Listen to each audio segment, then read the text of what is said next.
Yes, welcome to DC Economics. So we are going to look on the factors that determine the demand for a factor of production.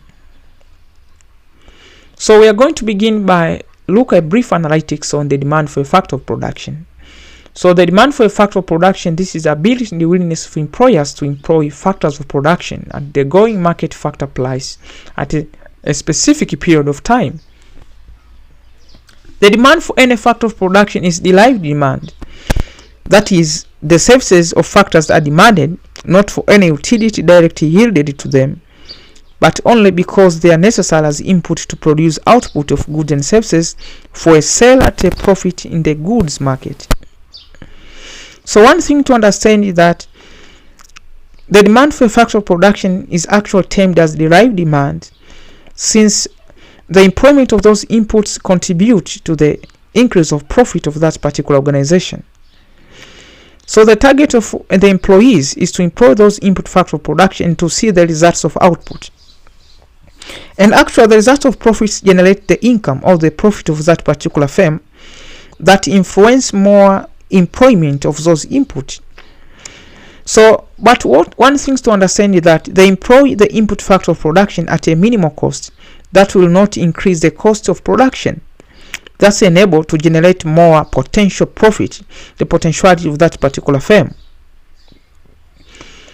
So the factors which determine the demand of factor of productions include the following. The first one is the cost implication of employing an additional factor will determine the demand of such factor.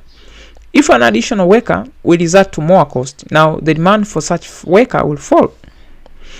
So the increased demand of a such particular input factor of production will increase if what is employed will result to a less cost in such particular production.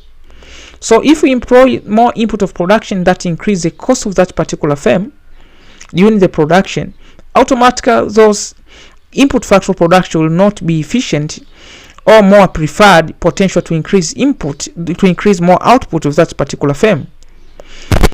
The second factor that determines the demand factor of production is for a firm with main aim of profit maximizing. That could be no demand for factors of services in the long run unless the firm now sell the output produced for at least a normal profit in the goods market.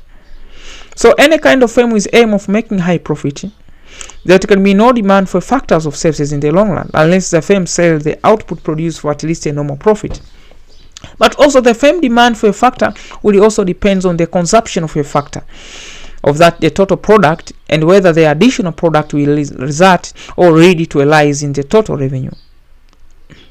So the issue of consumption of that particular factor will actually determine the demand of such particular factor, and the increase of consumption of that particular factor will actually determine the additional product that will lead to the rise of the total revenue of that particular firm.